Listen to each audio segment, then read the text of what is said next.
Nesta manhã nós temos diante de nós um dos relatos mais dramáticos e mais impressionantes, eu até diria, do Novo Testamento.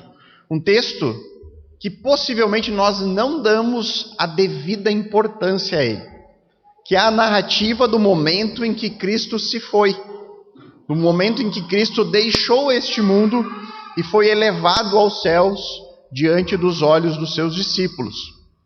Você pode reparar, como cristãos, nós falamos muito acerca do ministério de Jesus. Nós falamos muito acerca do que Jesus fez na sua passagem por este mundo. Nós falamos muito sobre a morte de Cristo na cruz.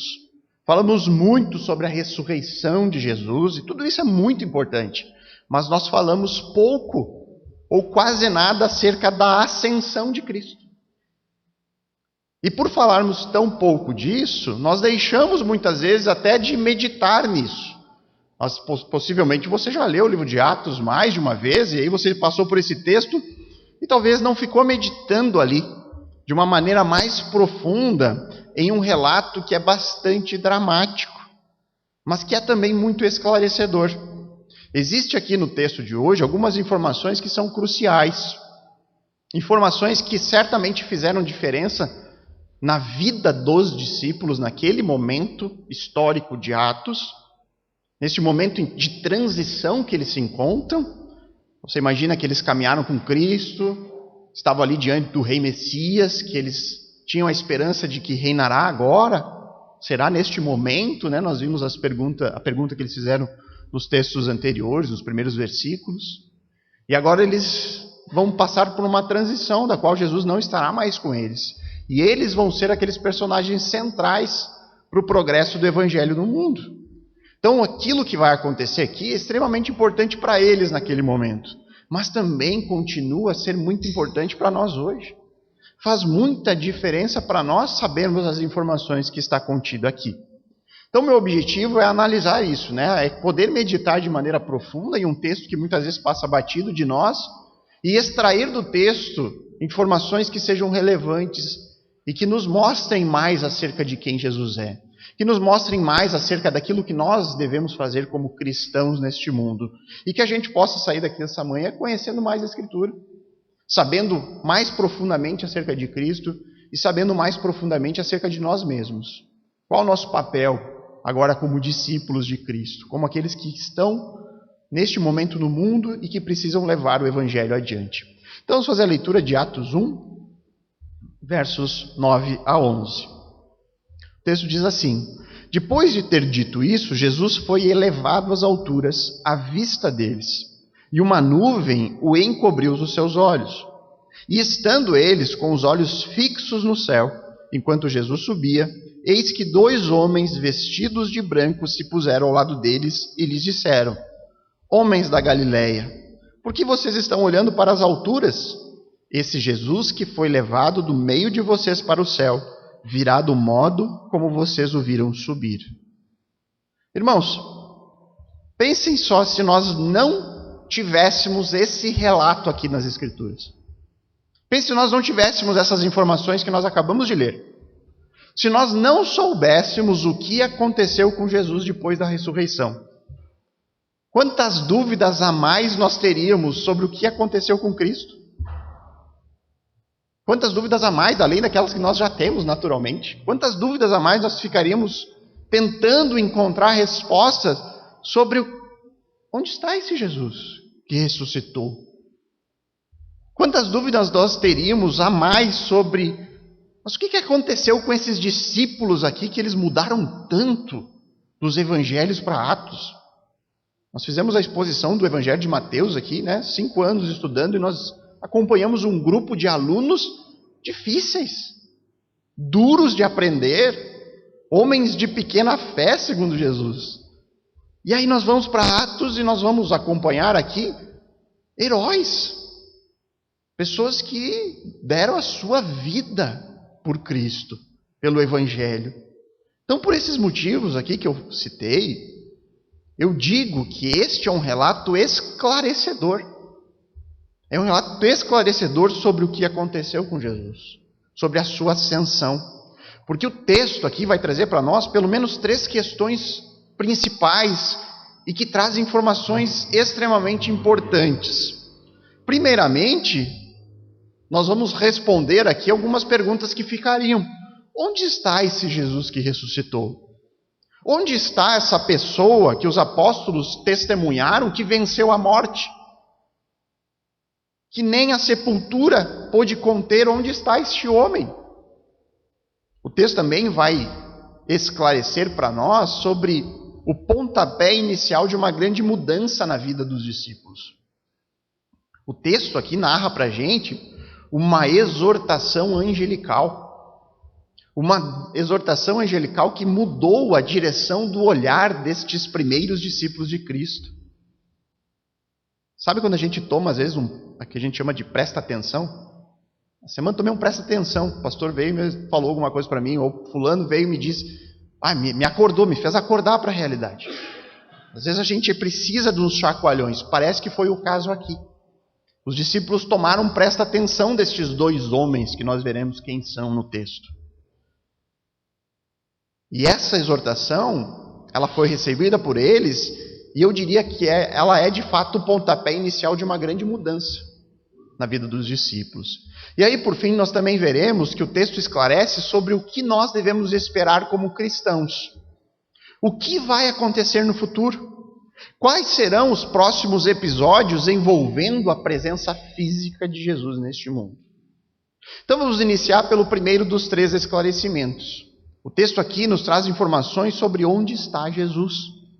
O verso 9 nos conta, Lucas aqui nos narra, que depois de ter dito isso, daquilo que Jesus falou anteriormente, nós vimos na semana passada, Jesus foi elevado às alturas à vista deles, e uma nuvem encobriu seus olhos.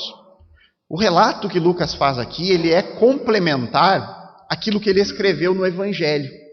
Lá no Evangelho de Lucas, no capítulo 24, versos 50 a 51, Lucas ele disse assim, que então Jesus os levou para fora, levou os seus discípulos para fora, até Betânia, e erguendo as mãos, os abençoou. Então Jesus trouxe eles até um determinado local, começou a abençoar ele com as suas mãos, ergueu as mãos e fez uma bênção ali, uma oração por eles. Aconteceu que enquanto Jesus os abençoava, ia se retirando deles, sendo elevado para os céus. Então nós juntamos os dois e temos uma visão mais ampla do que está de fato acontecendo neste momento. E essa ascensão de Jesus, ela marca o momento em que Cristo, fisicamente ressurreto, depois de ter vencido a morte, de ter surgido em um corpo glorificado, ele deixa os seus discípulos depois de um período de 40 dias em que Cristo esteve com eles nesse estado, em estado glorificado. Cristo esteve com eles por 40 dias ensinando várias coisas relacionadas ao reino. E aí, depois de ter lembrado dos discípulos da promessa que o Pai fez sobre o batismo com o Espírito Santo, de ter ensinado de maneira clara qual é a missão dos discípulos neste mundo, agora Cristo é elevado. Ele sobe aos céus fisicamente. Os discípulos estavam ali com Jesus, tiveram vários ensinamentos. Cristo então começa a orar por eles, e ele visivelmente em corpo, Cristo começa a subir ao céu. É isso que ocorre aqui. E a maneira como essa despedida acontece, ela é extremamente significativa e esclarecedora. Segundo o texto, Jesus foi elevado ao céu diante dos olhos deles, até que uma nuvem encobriu a visão deles. E aí Jesus não foi mais visto por eles. A ascensão aqui ocorrendo dessa forma, ela serve mais uma vez para confirmar aqueles que leem o livro, e Lucas ele tem essa intenção de mostrar que Cristo ele foi exaltado pelo Pai. Ele foi exaltado por Deus. Isso aqui confirma mais uma vez que Cristo ele é quem ele diz ser. É mais uma vez a confirmação de que tudo o que ele falou de fato tem a autenticidade do próprio Deus. Essa nuvem aqui do texto, irmãos, ela não deve ser entendida como só uma nuvem comum de chuva. Essas nuvens que nós vemos a todo momento. Hoje o céu está repleto dessas nuvens. Não. Em vários momentos nas Escrituras, esse é um caso onde a Bíblia interpreta ela mesma. Nós temos sempre que buscar o significado das coisas pela própria Escritura. Em vários momentos no relato bíblico, a presença de Deus ela é descrita na forma de uma nuvem. E aí o próprio autor faz isso. É por isso que não há medo de dizer que essa nuvem não é uma nuvem qualquer, mas é a confirmação da exaltação de Jesus por meio do Pai, por meio de Deus. Lá em Lucas 9, versos 34 a 35, um texto onde ele fala da transfiguração de Jesus, em um momento singular que aconteceu com Cristo e alguns dos seus discípulos, Lucas diz assim que enquanto assim falava, veio uma nuvem e os envolveu. E ficaram com medo ao entrar na nuvem. E dela, da nuvem, veio uma voz que dizia: este é o meu filho amado, o meu eleito, escutem o que ele diz. Essa nuvem aqui não é simplesmente para dizer que Jesus passou as nuvens e aí não foi mais isso. Não, é uma confirmação da parte do autor, usando de uma linguagem que ele já usou outras vezes, para mostrar que Cristo foi elevado porque ele foi glorificado pelo Pai, por Deus. E aí, ao ser elevado aos céus, Jesus Cristo, a segunda pessoa da Trindade Divina, eterno Deus, que existia desde a eternidade passada, mas que agora é também perfeito homem. Essa é a teologia por trás da primeira parte da música que nós cantamos. Ela começa, a música Se Foi, ela começa dizendo que ele é o Criador dos céus, que ele prescuta o fundo do inferno, ele é o Criador, ele é eterno. E aí ele se foi do seu trono e veio até nós, como homem, se fez um de nós. Ele é como nós, homem, perfeito homem. E aí, neste momento da sua ascensão, quando ele retorna ao céu, como homem, mas perfeito Deus, ele assume uma nova posição. É uma nova fase do seu ministério.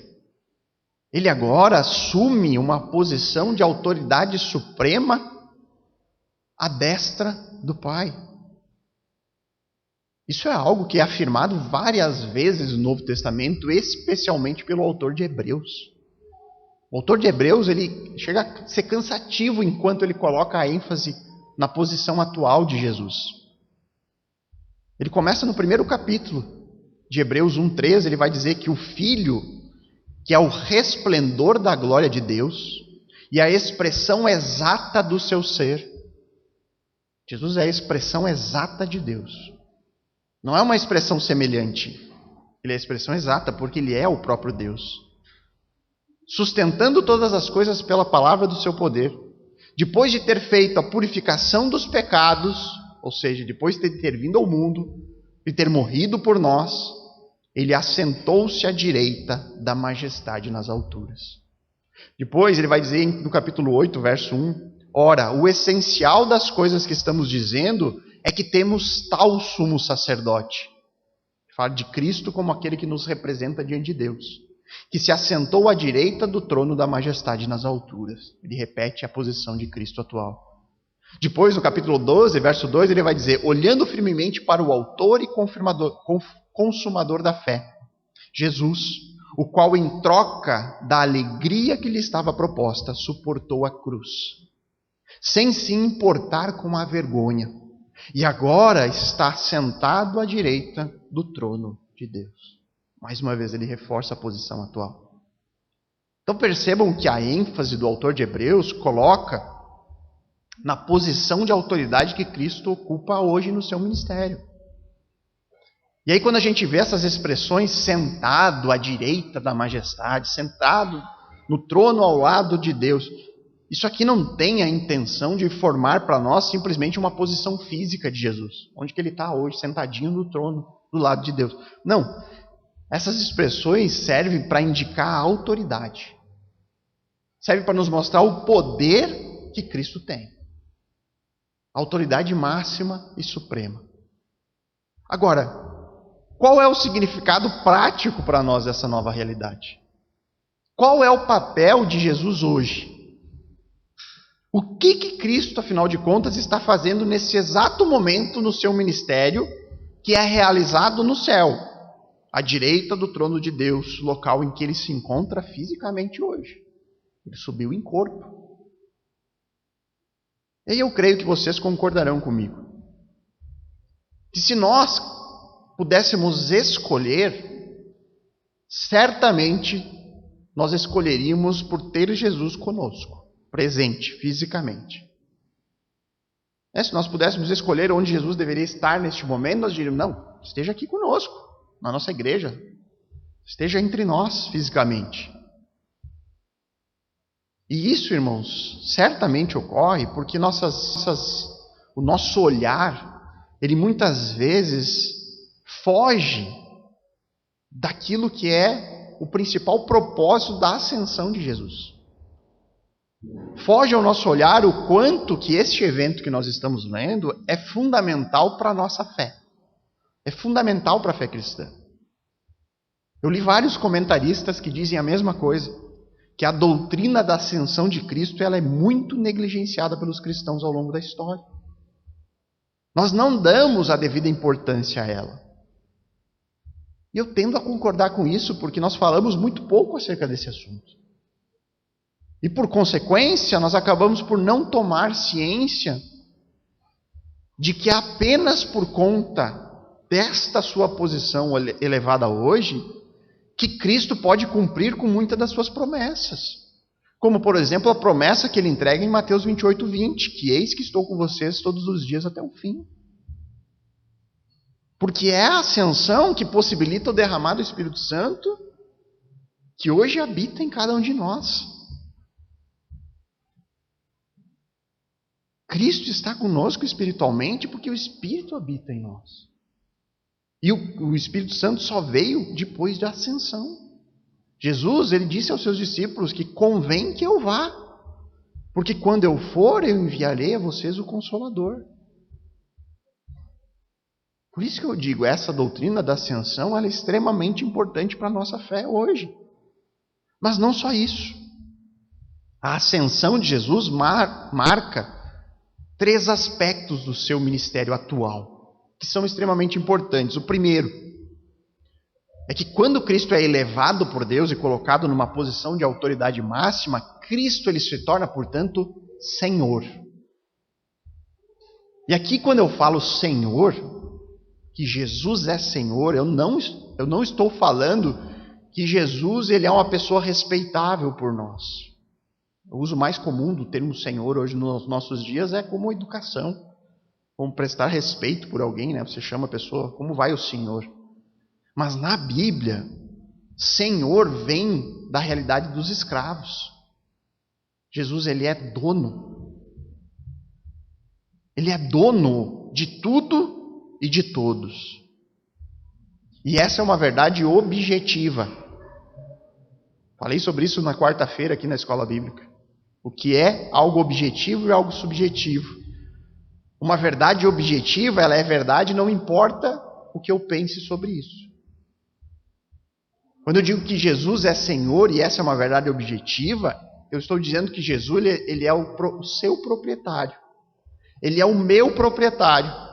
Ele é o meu dono. E não importa se eu creio nele ou não. Isso é uma verdade objetiva. Jesus é Senhor. Jesus não é mais o servo e sofredor.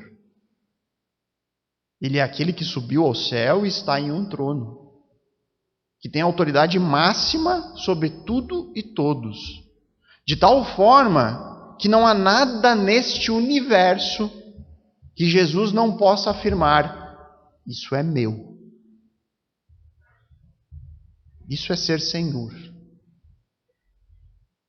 Falando mais especificamente daqueles que creem em Jesus, daqueles que se submetem a Cristo, eu diria que embora ele não esteja mais fisicamente conosco, com a sua amada igreja, ele continua a governar a sua igreja de forma ativa e de maneira presente. É isso que Paulo ele vai dizer em Efésios, no capítulo 1, versos 20 a 23.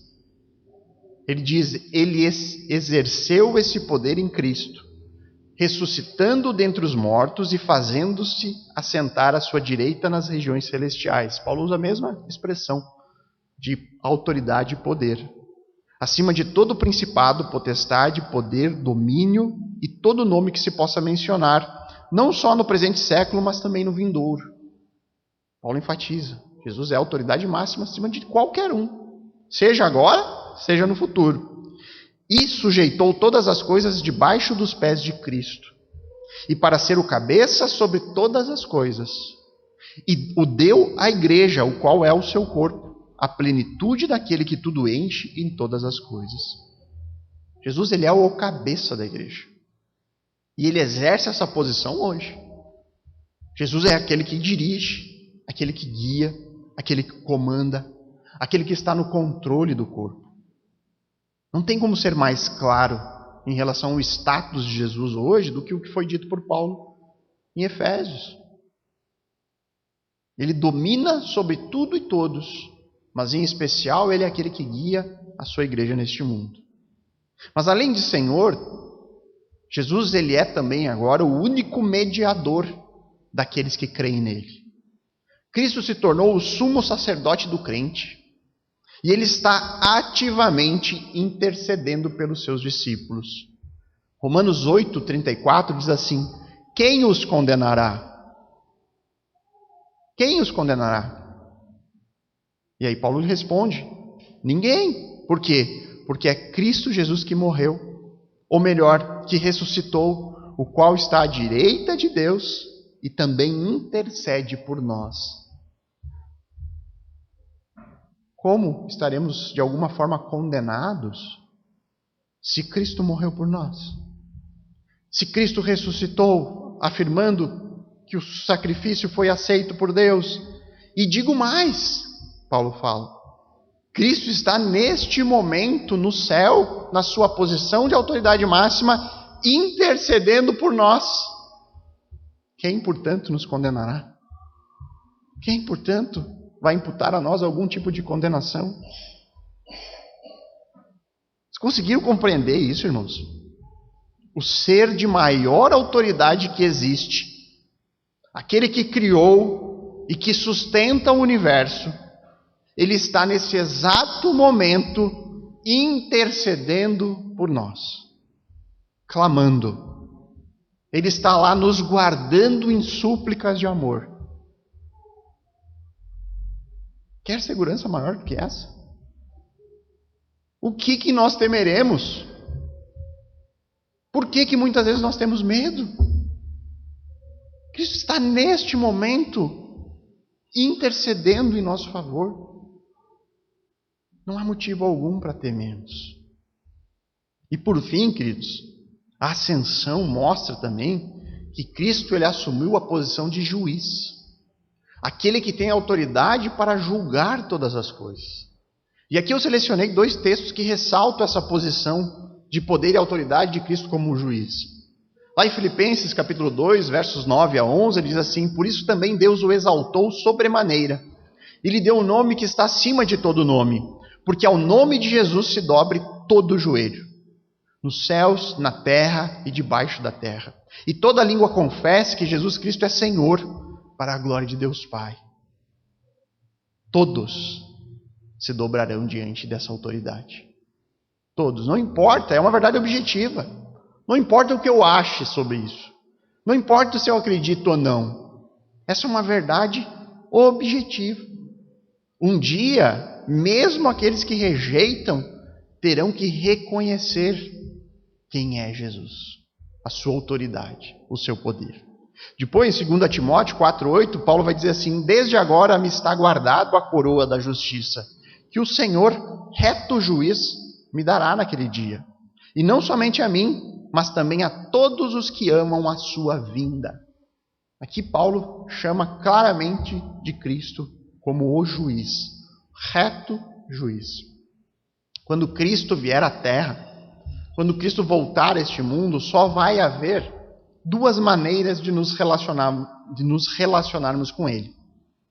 Ou nós veremos Cristo como nosso amado Redentor, nós estaremos lá esperando ansiosamente para ver com os nossos olhos aquele que morreu por nós na cruz.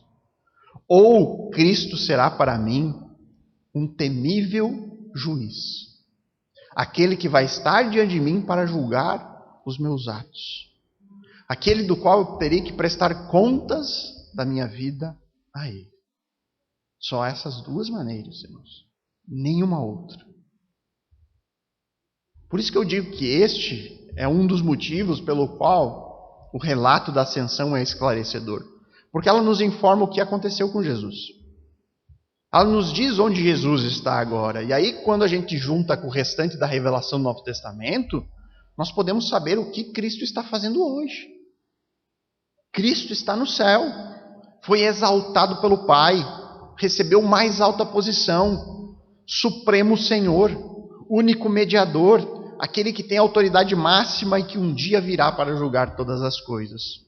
O segundo esclarecimento que o texto nos traz diz respeito à conduta dos discípulos a partir de agora, de um momento em que eles não contam mais com a presença física de Jesus. Para onde os discípulos devem olhar? O verso 10 e primeira parte do verso 11 de Atos 1, ele diz assim: E estando eles com os olhos fixos no céu enquanto Jesus subia, eis que 2 homens vestidos de branco se puseram ao lado deles e lhes disseram: Homens da Galileia, por que vocês estão olhando para as alturas? Irmãos, eu não sei se lendo o texto, você consegue perceber toda a carga dramática da cena. Muitas vezes a leitura é diferente se você vê um filme onde tem alguém interpretando aquele momento. E aí a gente tem que imaginar. A gente tem que fazer um esforço aqui de imaginação para entender o que está acontecendo. Jesus, o Rei Messias, aquele que nem mesmo a sepultura pôde conter, aquele que estava ali com eles por 40 dias ensinando depois da ressurreição. Jesus os abençoa, então ele começa a subir. Começa a subir, ser elevado ao céu diante dos olhos deles. E pelo texto, os discípulos estão aqui paralisados. Eles estão olhando fixamente para o céu. Talvez ali na esperança de que Cristo fosse reaparecer. Talvez apenas porque eles ficaram sem nenhuma reação diante daquilo. Talvez porque aquela era a despedida mais angustiante das suas vidas. O fato é que eles ficaram ali, olhando para cima, paralisados, até que essa cena dramática é interrompida por 2 homens vestidos de branco. Mas quem são esses 2 homens? Mais uma vez, a Bíblia interpreta ela mesma. A descrição aqui desses 2 homens, ela é bastante semelhante a outros relatos do próprio Lucas.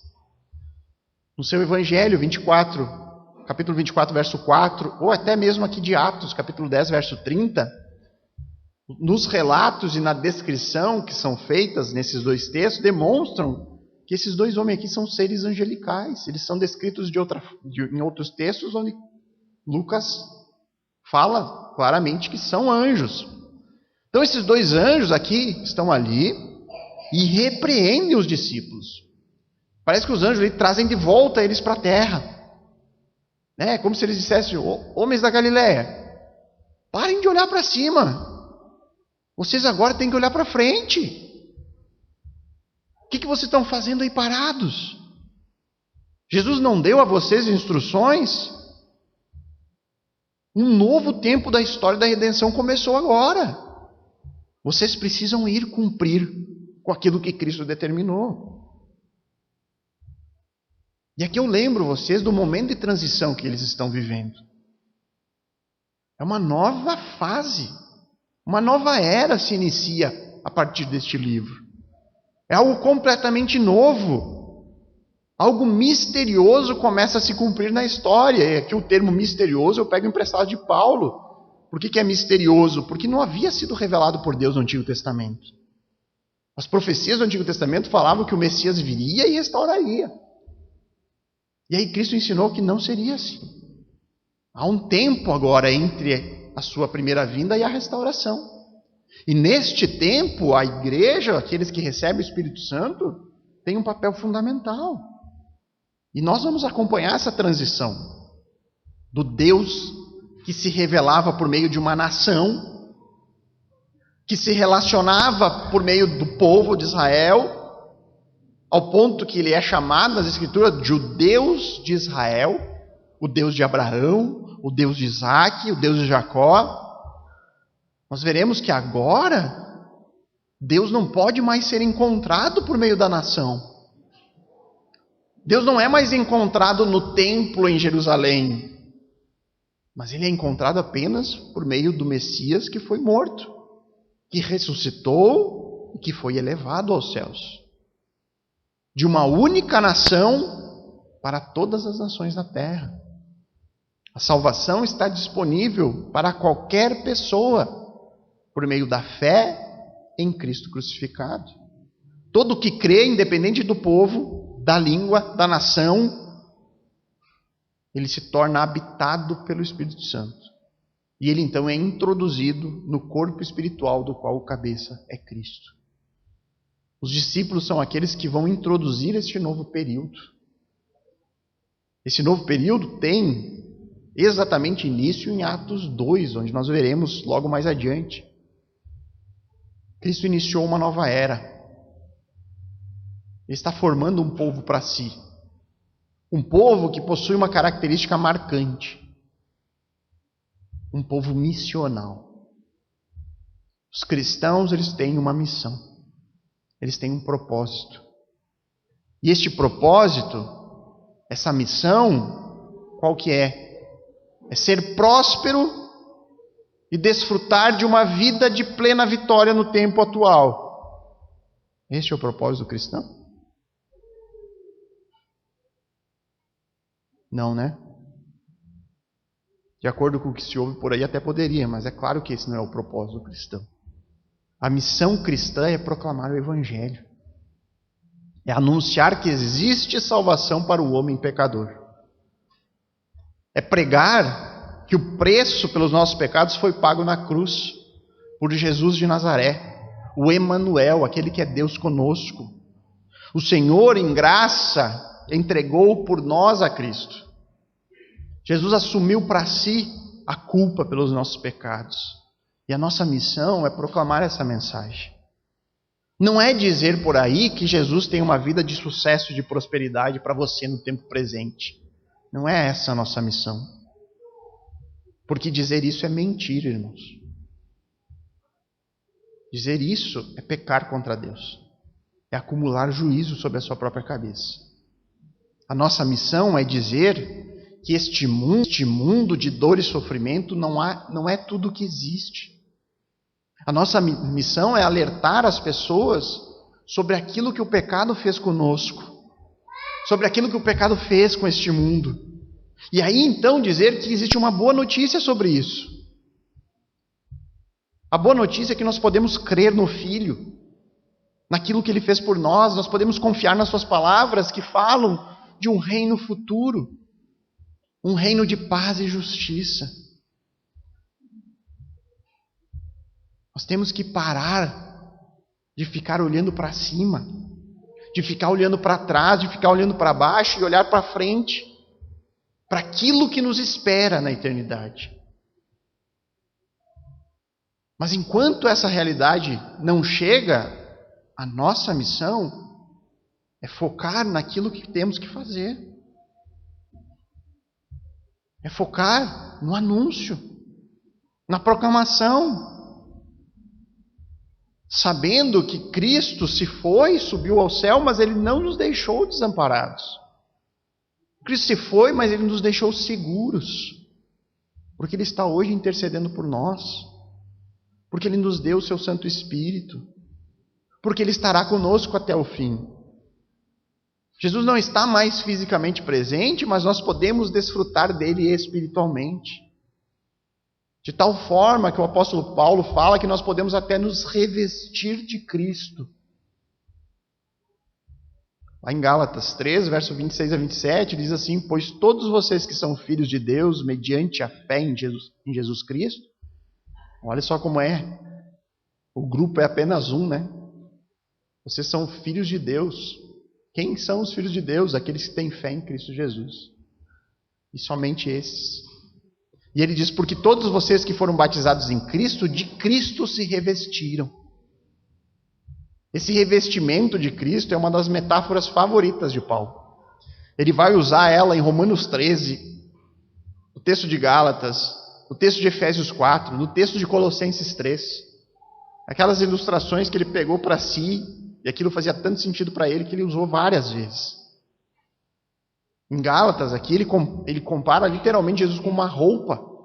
Essa é a ideia de nos revestirmos, é uma vestimenta. O que Paulo quer dizer é que quando alguém crê de verdade, quando alguém se converte, a pessoa pega Cristo e veste a Cristo. Ou seja, o crente ele não consegue fazer outra coisa senão buscar ser e agir como aquele que o salvou. Tudo na vida do cristão precisa ser relacionado com Cristo, com a missão que ele confiou. E é nesses casos onde a gente vê que a Bíblia não deixa espaço para outro discípulo de Jesus, senão o discípulo radical. Não existe, irmãos. Eu sempre digo, não tem coisa mais perigosa do que religiosidade. Do que você achar que tem feito o suficiente, mas nunca ter verdadeiramente se interessado pelas palavras de Cristo, por viver como ele diz que devemos viver. E aqui quando eu falo que nós temos que ser discípulos radicais, eu não estou falando aqui de um discípulo que faz coisas malucas e usa gíria. Não é esse o ponto. É um discípulo que tem raiz, é daí o termo radical, de raiz. Tem raiz na sã doutrina, tem raiz em uma teologia bíblica e forte. Porque teologia fraca faz crente fraco. Um tipo de discípulo que é levado a agir de acordo com a sua missão. Um tipo de discípulo que não fica preso ao passado, olhando para trás, preso nas culpas de antigos pecados. Não é um discípulo que fica olhando para cima, vivendo atrás de sinais milagrosos, experiências sobrenaturais, mas é um discípulo que olha para frente, que entrega tudo o que passou aos pés da cruz e que prossegue rumo ao alvo, que conduz a sua vida de acordo com aquilo que Cristo espera daqueles que o seguem, que são proclamadores fiéis da única mensagem capaz de salvar o homem dos seus pecados, que foca nisso, em apresentar a solução para o homem. Existe a má notícia, o pecado, mas existe a boa, Cristo morreu por nós. Basta crer, basta depositar sua fé. E aí então, esse discípulo radical, porque ele tem raiz, ele acaba se tornando luz para o mundo. Não porque ele tem luz própria, mas porque ele está revestido de Cristo. O que resplandece é a roupa nova do crente. É Cristo sendo refletido por meio dele, em palavras e em ações. E aqui não vou me estender mais, tá, irmãos? Porque semana passada eu falei bastante sobre a nossa missão como cristãos. O ponto é mostrar que o texto aqui nos esclarece sobre aonde os discípulos de Cristo devem olhar. Eles precisam focar naquilo que eles têm que fazer hoje. Olhar para frente e seguir rumo ao alvo, sendo proclamadores fiéis da única mensagem capaz de nos salvar. O terceiro ponto que eu quero destacar aqui do relato da ascensão é que ele esclarece para nós o que mais nós devemos esperar. Vejamos agora o restante das palavras dos anjos aqui, na totalidade do verso 11. O texto diz ali, eles disseram, homens da Galileia, por que vocês estão olhando para as alturas? Esse Jesus que foi levado do meio de vocês para o céu, virá do modo como vocês o viram subir. E é bem interessante aqui que os anjos, como portadores de uma mensagem, eles trazem como revelação neste momento da partida, a informação de que assim como eles viram Jesus se indo, sendo elevado, um dia Cristo voltará. Exatamente da mesma forma. Ou seja, Cristo encarnado, o Deus que se fez carne, ele não virá outra vez como um humilde bebezinho. Ele não virá como um servo sofredor. ele vai retornar no estado em que ele subiu ao céu, glorificado, com toda a autoridade sobre céu e terra. Virá como Rei dos Reis, Senhor dos Senhores. E é bom que se diga, irmãos, que esta informação aqui dada pelos anjos não é algo novo para os discípulos. Os anjos só estão reforçando o ensino de Jesus. No texto em que Cristo ensina sobre os sinais que vão estar presentes no período da grande tribulação, esse período que nós temos lido aqui no livro de Apocalipse, na nossa leitura das Escrituras do culto, Jesus entrega os sinais desse período e ele diz como seria seu retorno ao final desse período. Ele diz, lá em Lucas 21, 27, então, depois que essas coisas acontecerem, verão o Filho do Homem vindo numa nuvem, com poder e grande glória. Da mesma forma como ele subiu, você tem os mesmos elementos presentes. E aí quando a gente pega as profecias, que falam sobre a promessa da restauração do reino a Israel, o que nós encontramos lá? Exatamente a mesma descrição. Tudo se encaixa perfeitamente e literalmente. No retorno de Cristo, da mesma maneira como ele subiu em glória, com as nuvens do céu, coberto pela glória de Deus, isso se cumprirá da mesma forma com o que foi dito pelo profeta profeta Daniel, no capítulo 7, versos 13 e 14. O texto lá diz assim: Eu estava olhando nas minhas visões da noite, e eis que vinha com as nuvens do céu alguém como um filho do homem.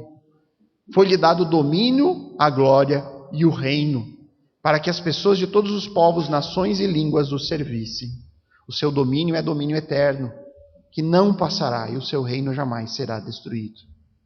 Poderíamos citar ainda aqui Apocalipse 1:7, que vai dizer: Eis que ele vem com as nuvens, e todo olho verá, até mesmo aqueles que o transpassaram, e todas as tribos da terra se lamentarão por causa dele. Outra informação que a gente pode extrair de relevante é que o retorno vai acontecer no Monte das Oliveiras.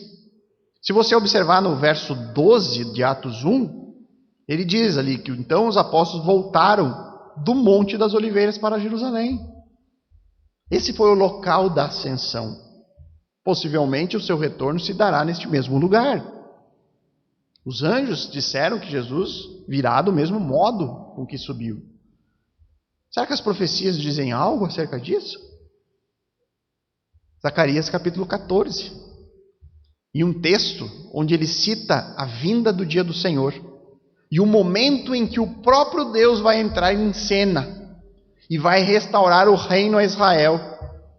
Repare o que ele diz no capítulo 14, versos 3 e 4. Então, no dia do Senhor, um dia de grande tribulação, o Senhor sairá e lutará contra essas nações como ele costumava lutar no dia da batalha.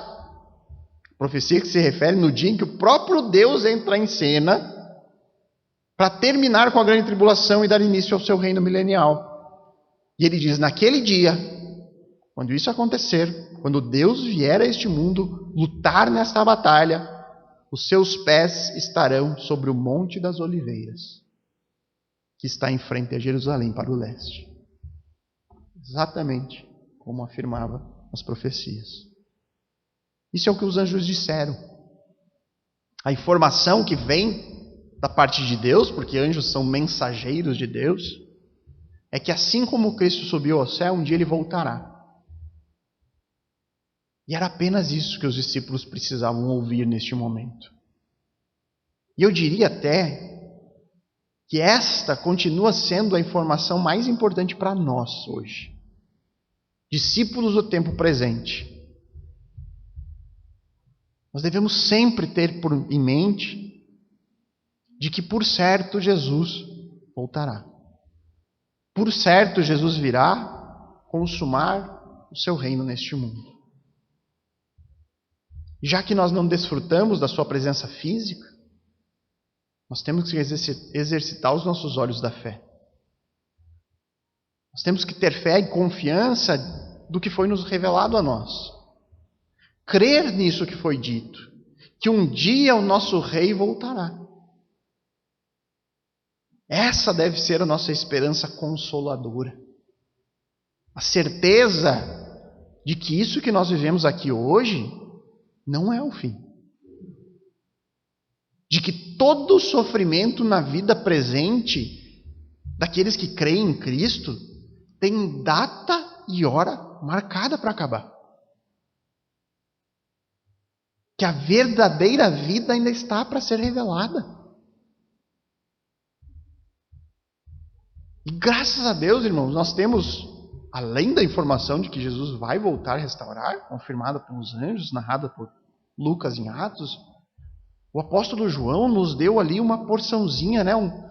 um pequeno vislumbre de como será este reino eterno. Lá em Apocalipse, capítulo 21, versos 1 a 4, João descreve a sua visão deste momento. Ele diz: eu vi novo céu e nova terra, pois o primeiro céu e a primeira terra passaram, e o mar já não existe. Vi também a cidade santa, a nova Jerusalém, que descia do céu da parte de Deus, preparada como uma noiva enfeitada para o seu noivo. Então ouvi uma voz forte que vinha do trono e dizia: eis o tabernáculo de Deus com os seres humanos. Deus habitará com eles. Eles serão povos de Deus. E Deus mesmo estará com eles e será o Deus deles. E lhes enxugará dos olhos toda lágrima. E já não existirá mais morte. Já não haverá luto, nem pranto, nem dor, porque as primeiras coisas passaram. Maravilhoso, irmãos. Saber que um dia nós veremos isso. Essa é a eternidade que nos espera. Essa é a nossa esperança consoladora. De que o tempo neste mundo tem data e hora, tem prazo de validade. Um dia toda dor e todo sofrimento será extirpada daqui. Graças a Deus por isso, irmãos. E é essa visão, irmãos, do porvir que tem sustentado, muitas vezes em meio ao sofrimento, milhares e milhares de cristãos ao longo da história. É essa visão aqui que fez com que muitos cristãos se entregassem para serem mortos pelo nome do Filho. Por quê? Porque a sua esperança não estava em meros 60, 70, 80 anos neste mundo, mas estava alicerçada no eterno. De tal forma, irmãos, que é tanto tempo, séculos e séculos e séculos, que vai chegar um dia e que pouco nos lembraremos desse tempo presente.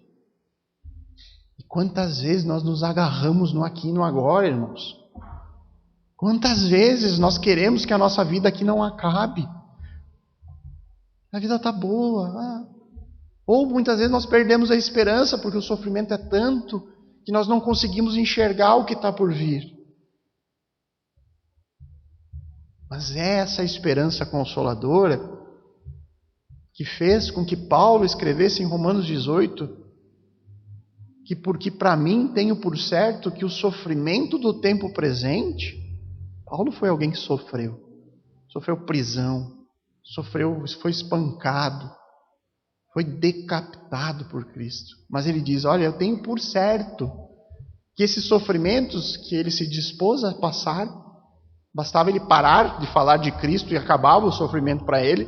Mas ele diz: olha, esse sofrimento que eu passo, eu tenho por certo que não podem ser comparados com a glória a ser revelada em nós. Só não tem comparação.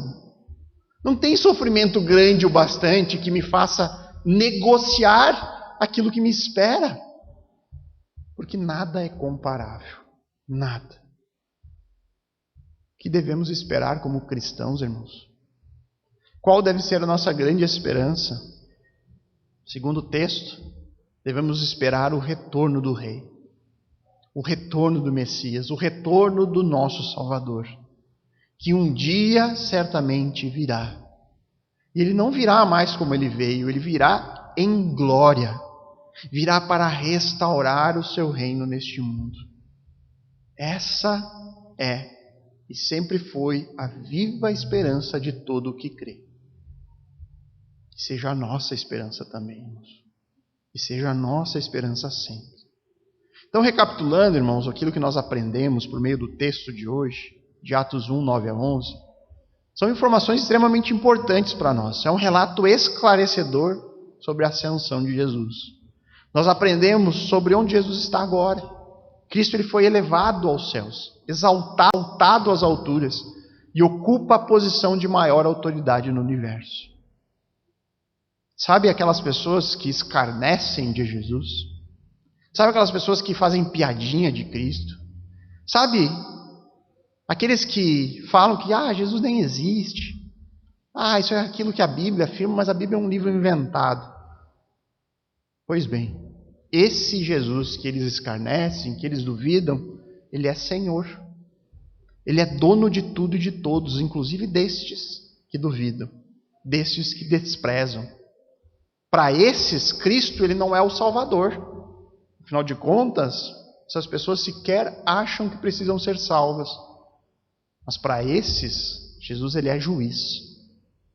E um dia, cada um prestará contas da sua vida. Cada um prestará conta das suas palavras, as inúmeras palavras torpes, de cada ato de rebeldia.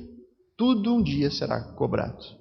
Mas para nós, para aqueles que creem, Cristo ele é Redentor, Salvador, amado Senhor, a quem nós nos submetemos com alegria, com gratidão, porque Cristo fez por nós aquilo que nós não poderíamos fazer. Cristo nos deu vida, estando nós mortos em nosso delito e pecado. E Cristo ele hoje está ativamente presente, nos guiando e intercedendo por nós como único mediador. O texto também esclarece sobre o nosso papel hoje.